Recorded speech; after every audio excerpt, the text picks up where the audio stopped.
وسلام على عباده الذين اصطفى أما بعد فأعوذ بالله من الشيطان الرجيم بسم الله الرحمن الرحيم يا أيها الذين آمنوا لا تدخلوا بيوتا غير بيوتكم حتى تستأنسوا وتسلموا على أهلها ذلكم خير لكم لعلكم تذكرون صدق الله العظيم.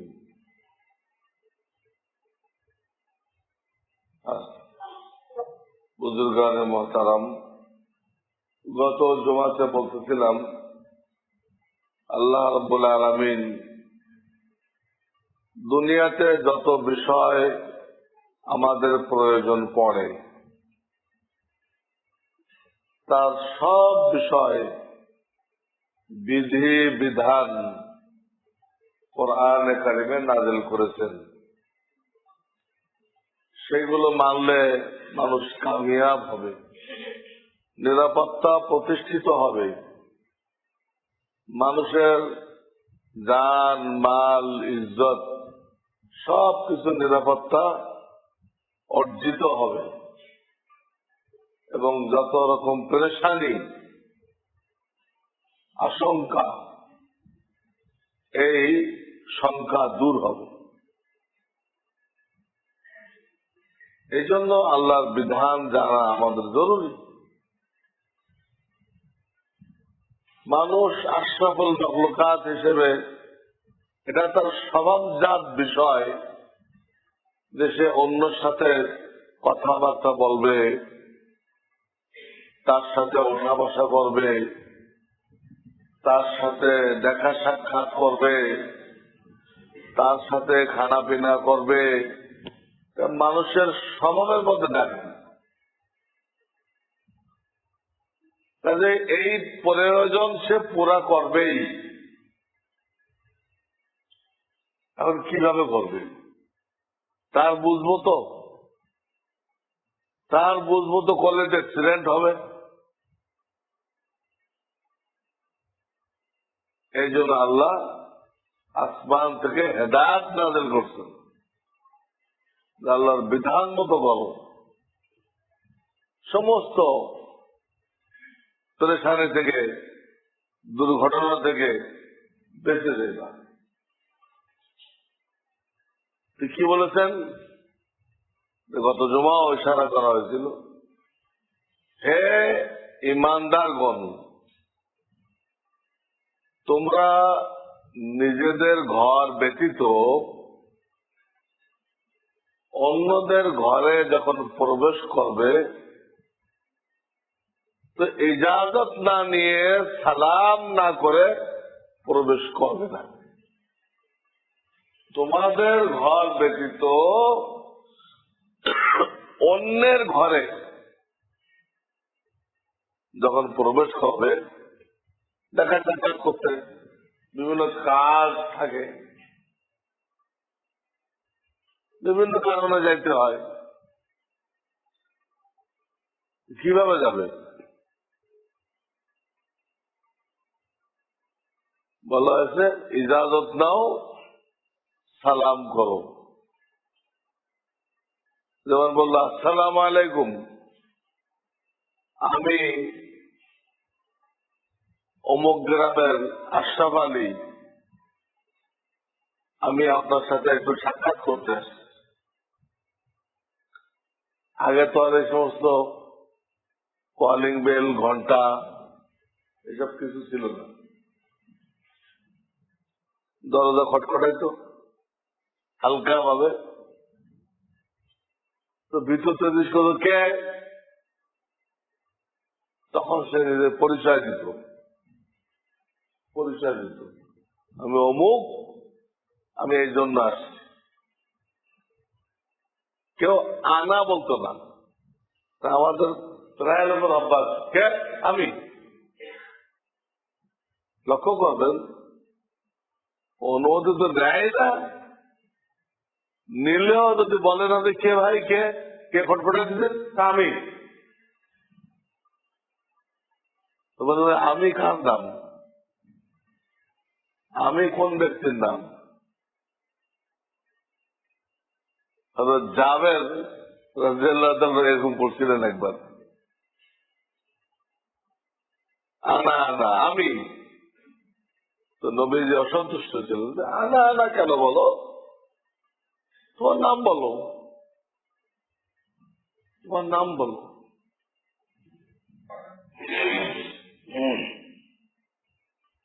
তো এখানে বলা হচ্ছে যে নিজের ঘর ব্যতীত অন্যের ঘরে কোন প্রয়োজনে প্রবেশ করতে হলে এই তাকে সালামও দিতে হবে, যে পয়লা চান্সে বলতে তো ডাকাত না, তো ভালো লোক। পয়লা চান্সে কি বুঝে, ডাকাত না, হাইজাকার না। হাইজাকার কি সই করে সালাম দিতে পারবে? ঘাবড়াট ভীতি দূর হয়ে গেল, তারপরে কি জন্য আসতে বলবে, বাড়িওয়ালা যা বলে সেইভাবে অগ্রসর হবে। সেখানে প্রথম যেটা বুঝতে হবে যে তোমাদের ঘর ব্যতীত অন্যের ঘরে, তোমাদের ঘর শরীয়তের পরিভাষায় কাকে বলে?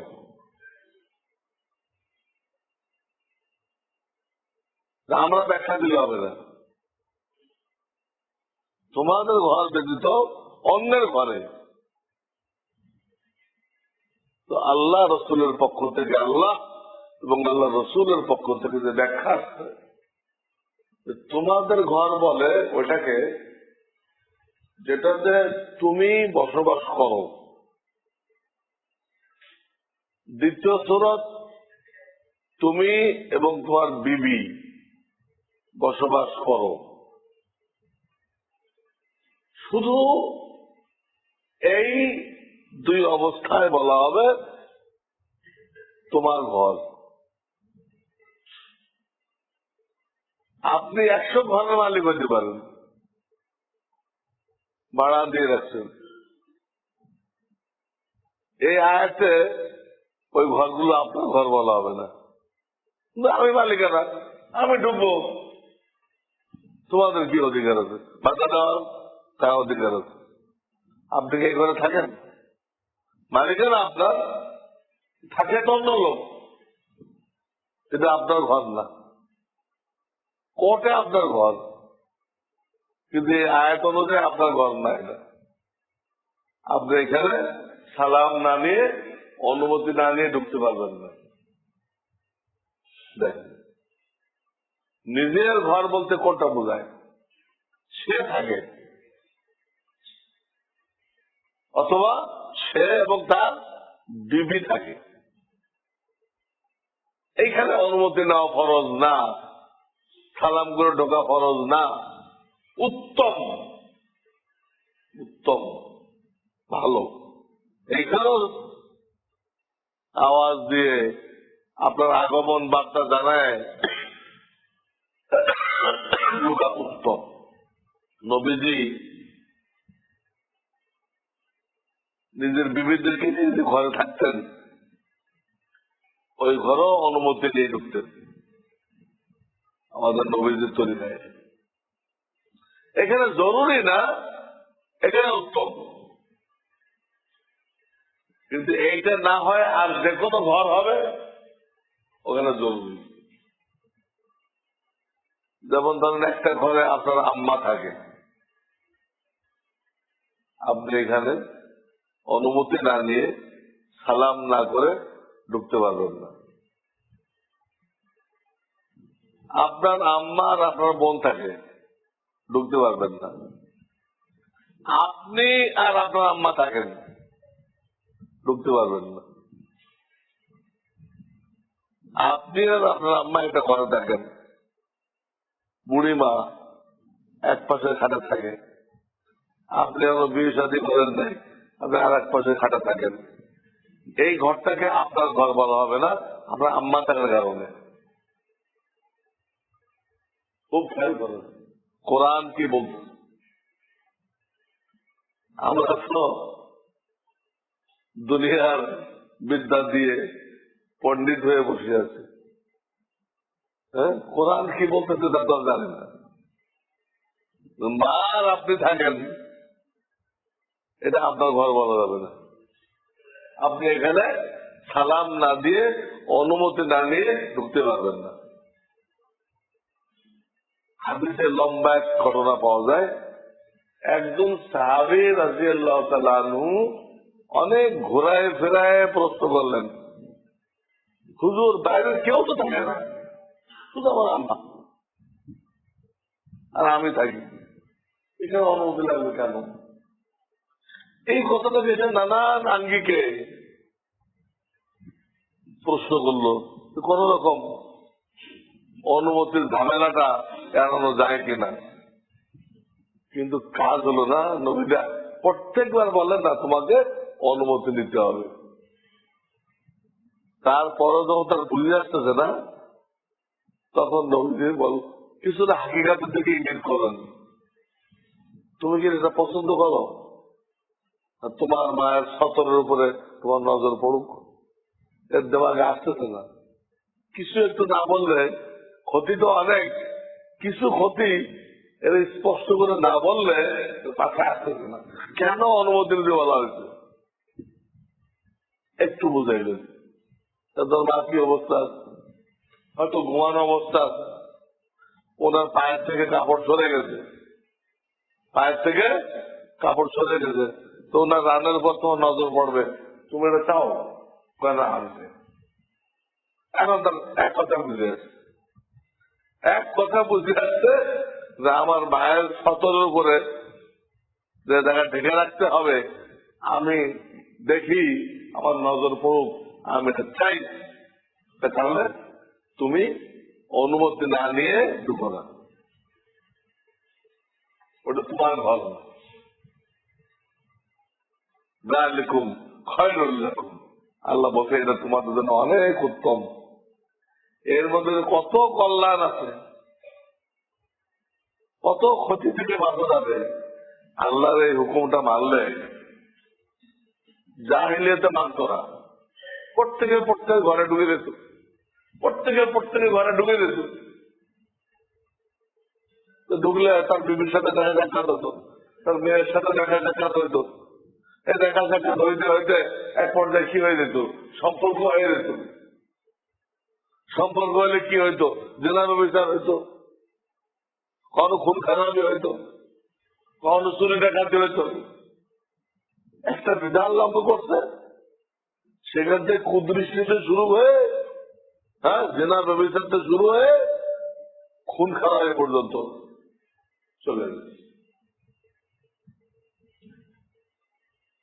এই হলো প্রথম আয়াত। দ্বিতীয় আয়াতে বলা হচ্ছে যে فَإِن لَّمْ تَجِدُوا فِيهَا أَحَدًا فَلَا تَدْخُلُوهَا حَتَّى يُؤْذَنَ لَكُمْ। ওই ঘরে তুমি যে অনুমতি চাইলা, তো কোনো আওয়াজ আসলো না, কোন লোকের সারা শব্দ পাওয়া গেল না, হয়তো নেই, অথবা যে আছে সে অনুমতি দেওয়ার পজিশনে নেই, অনুমতি দেওয়ার মতো পজিশনে তার লোকেরা ওষুধ কিনতে গেছে, সে অসুস্থ শুয়ে আছে, তো অন্দরমহল থেকে অনুমতি দিবে কিভাবে? তার কথা একটাই লোক আছে ঘরে, সে গেছে ওষুধ কিনতে, আর এ রুগী এ আছে শোয়া, আপনি দরজা পেটাই দিচ্ছেন, কেমন অনুমতি দিবে সে? কোনো আওয়াজ আসবে না। তো বলতেছে কোনো আওয়াজ আসলো না, ওই বাড়িতে আওয়াজ আসলো না, অনুমতি চাওয়ার পরে কোনো আওয়াজ আসলো না। তো কোরআন বলতেছে ঢুকো না, যখন ইজাজত পাইলে না তো ঢুকো না। তাহলে বলুয়া হাত্তা ইউযানা লাকুম, অনুমতি না পাইলে ঢুকো না। وَإِن قِيلَ لَكُمُ ارْجِعُوا فَارْجِعُوا هُوَ أَزْكَىٰ لَكُمْ। আল্লাহু বিমা তা'মালুনা আলিম। আর যদি ভিতর থেকে এই আওয়াজ আসে যে ভাই এখন সাক্ষাৎ সম্ভব না, আপনি ফিরে যান, এই আওয়াজ আসে, আপনি অনুমতি দেওয়ার পরে ভিতর থেকে বলা হচ্ছে যে এখন সাক্ষাৎ সম্ভব না,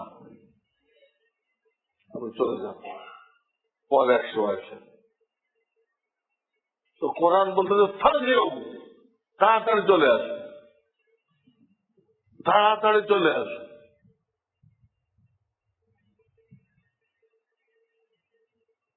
এই কথা ভালো না যে এই লোকটা আমাকে তুচ্ছ ভাবে আমাকে সাক্ষাৎ দিল না, এই কুধারণা করো না, এই কুধারণা করো না, সুধারণা করে চলে আসো।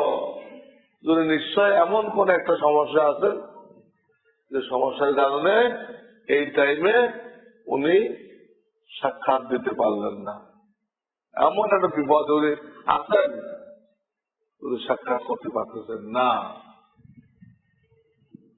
এই ধারণা নিয়ে চলে আসতে হবে। কতগুলো আসে না, তাই না, আপনি কাজ সারেন, আমি বসলাম, যতক্ষণ লাগে আপনি কাজ সারেন, হ্যাঁ যাবে না, যে কোনো মূল্যে ওই লোকের সাথে দেখা করে তারপরে সে যাবে। ওই লোক তো দেখা করতে পারতেছে। খোদ ইমাম শাফি রহমাতুল্লাহ ঘটনা, একটা মাযহাবের ইমাম, উনি একসময় কাপড়ের এমন সমস্যায় পড়লেন, তোদের 100 টাকার কাপড় নেই।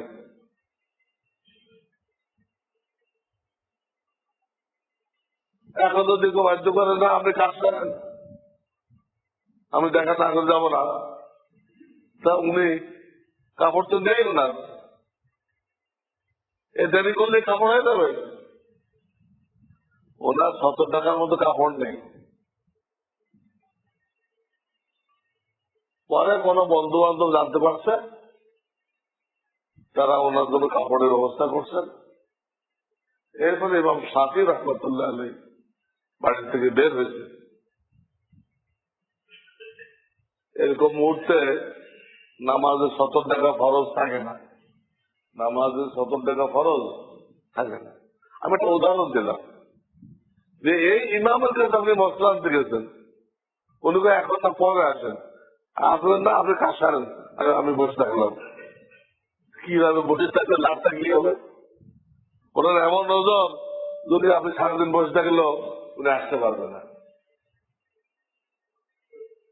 আর আপনি দূরের লোক, আপনাকে বলতেও পারবে না যদি আপনারা কাপড় কিনে নিয়ে আসেন, আমার জন্য একটা লুঙ্গি কিনে আনেন, তাহলে আমি বেরোতে পারবো।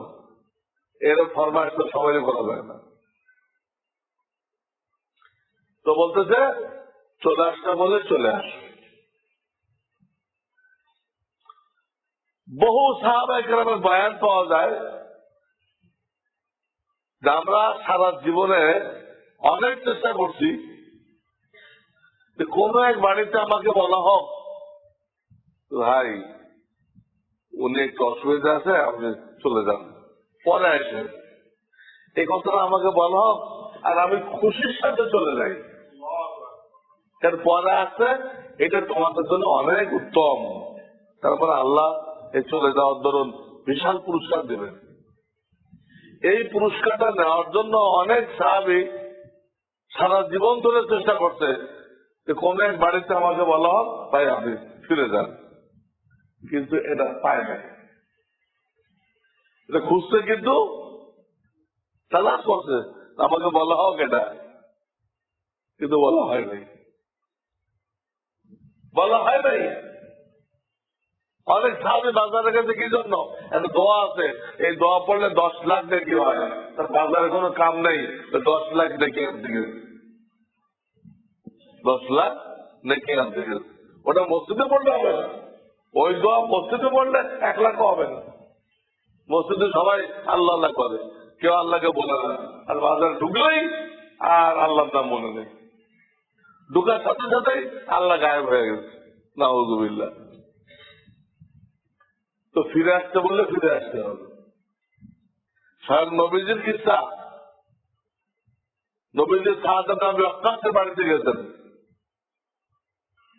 3 বার সালাম করতেন, উনি আস্তে আস্তে জবাব দিতেন, আস্তে আস্তে। তো নবীজি বুঝতে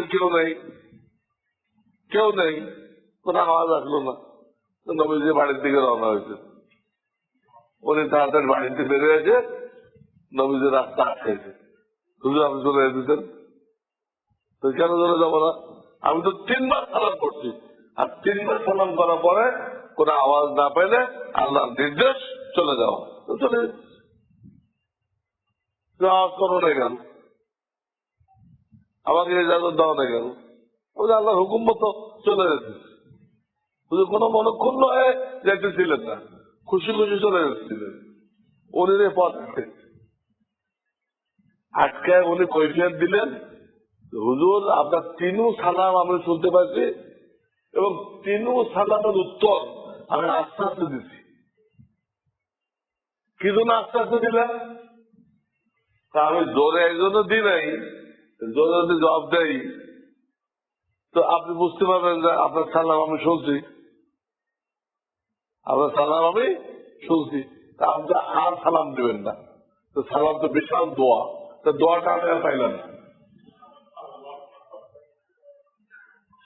আপনার দোয়া বেশি বেশি পাওয়ার জন্য আরো কয়েকবার সালাম করেন আপনি, প্রত্যেকটা সালাম তো দোয়া, আপনার দোয়া পাওয়ার জন্য করছি আমি এটা। তোমার নিয়ে তো ঠিক, কিন্তু কাম ঠিক না, দোয়া আদর করার তো এটা না। হুজুরে ফিরে যেতে, ফিরে যেতে বললে ফিরে যেতে হবে। তো মেহমানকে করছে ফিরে যেতে করলে ফিরে যাও, আর বাড়িওয়ালারা কি কইছে? বাড়িওয়ালারা কইছে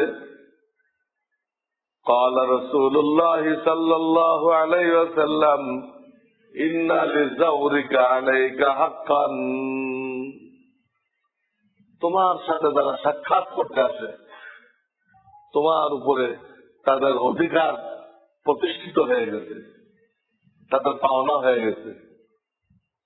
তোমার যদি মারাত্মক কোনো সমস্যা না থাকে, বিশেষ কোনো সমস্যা না থাকে, তুমি তাকে একটু কি করো, সাক্ষাৎ দাও। হয়তো মেহমানখানে বসাও, পর্দার সমস্যা না হলে বাড়ির ভিতরে আনো, যেখানে হোক সাক্ষাৎ দাও। বাড়িওয়ালাকে বলতে এই কথা, তোমার যদি মারাত্মক অসুবিধা না থাকে, বিশেষ সমস্যা না থাকে, তো একটা লোক তোমার সাথে সাক্ষাৎ করতে আসে। কে কার সাথে সাক্ষাৎ করে? নিশ্চয় বিশেষ কাজে আসছে,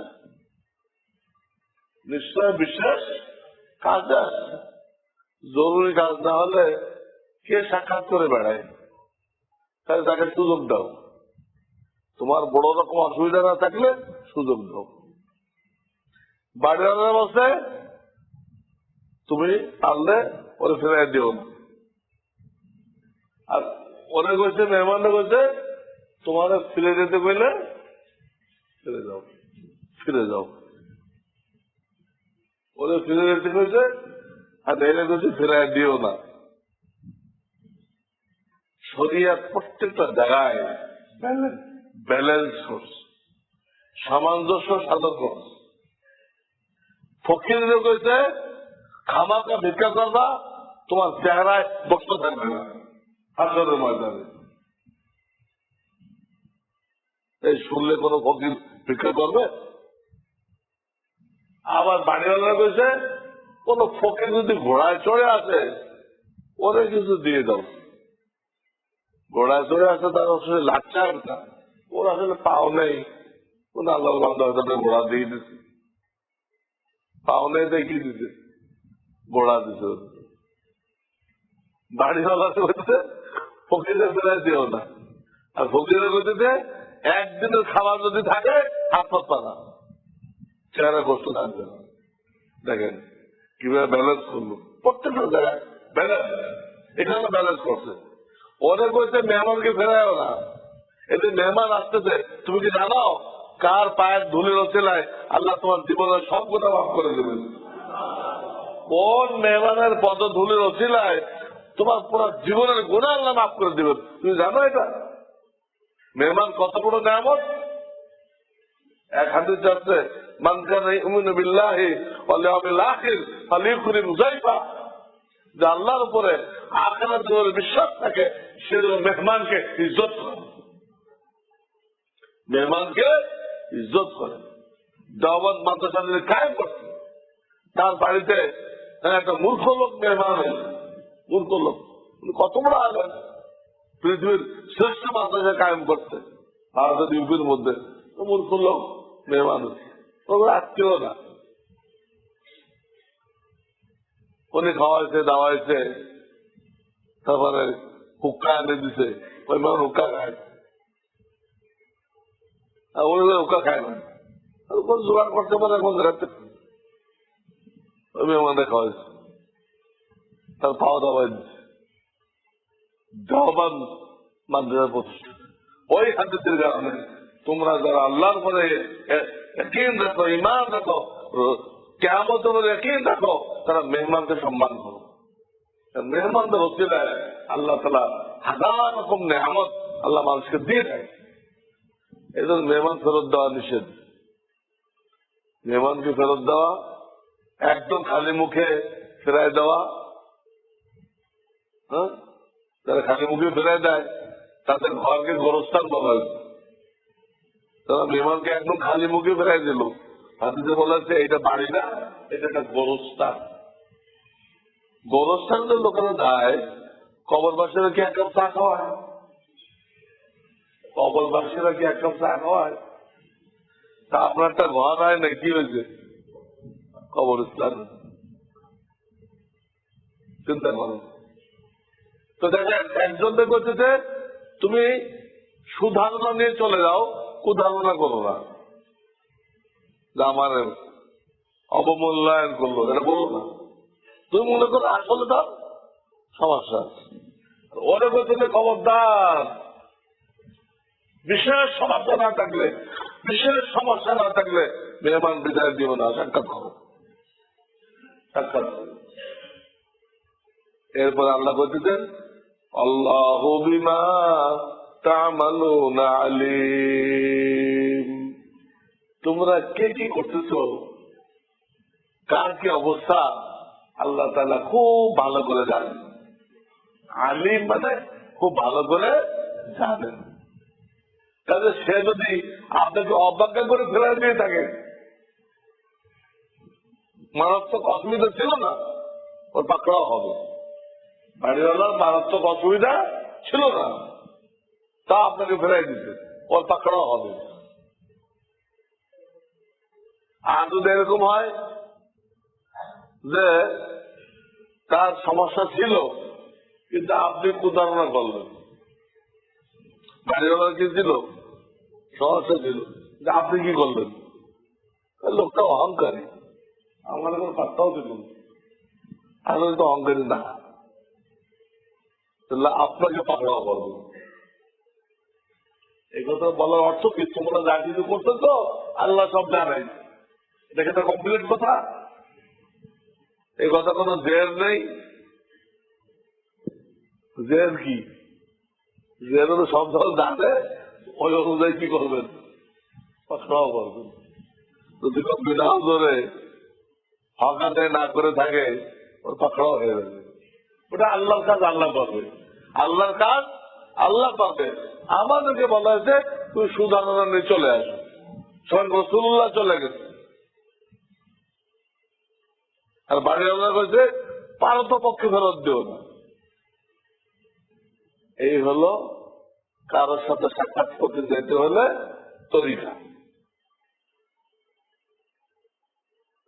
অনুমতি নেন, সালাম করেন, কথাবার্তা শেষ, খামাখা বয়ে থাকবেন না, আবার সালাম করে মুসাফা করে চলে আসে। তাহলে সালাম কয়বার হলো? ইজাজতের সালাম একটা, ইজাজতের সালাম, বাড়িওয়ালা তো সামনে আসলো, তখন সালাম এবং মুসাফা, সালাম এবং মুসাফা। এবার তার সাথে কথাবার্তা হলো, কি জরুরত আসছে, জরুরত পুরো হয়ে গেল, এখন বিদায় নিচ্ছেন। তখন বিদায়ের সময় আবার সালাম এবং মুসাফা। সালাম কয়বার হল? এই জন্য হাদিস আছে, কানা রাসূলুল্লাহ সাল্লাল্লাহু আলাইহি ওয়াসাল্লাম ইদা সাল্লামা সাল্লামা সালাসান। এই হাদিস অনেকে বোঝে না। তারা বুঝছে কি, তারা দেখা করলে আসসালামু আলাইকুম, আসসালামু আলাইকুম, আসসালামু আলাইকুম, এর মনে চিন্তা করছেন। আরে তা না, একটা তো অনুমতি, অনুমতি চাওয়ার জন্য সালাম। এদের বাড়িওয়ালা সামনে আসছে, তখন একটা সাক্ষাতের সালাম, আর একটা বিদায়ের সালাম। অনুমতি, সাক্ষাৎ, বিদায়, এই দুটার মধ্যে মুসাফা। অনেকে ভুল প্রচার করে যে বিদায়ের সময় কোনো মুসাফা নেই, গলত। সাহাবায়ে কেরাম সাক্ষাৎও মুসাফা করতেন, বিদায়ের সময় কি করতেন? মুসাফা করতেন। 18 পারায় সূরা নূরের দুটা আয়াতের আমি তর্জমা করলাম, তো খুব হালকা তাফসীর করলাম। এগুলো আমাদের জানা কত জরুরি, কত কিছু আমরা জানি, আল্লাহর বিধান জানি, আল্লাহর বিধান জানি। আল্লাহ তাআলা আমাদেরকে জানার, আমল করার, দাওয়াত দেওয়ার তৌফিক দান করেন। ওয়া আখিরু দাওয়ানা আলহামদুলিল্লাহি রাব্বিল আলামিন।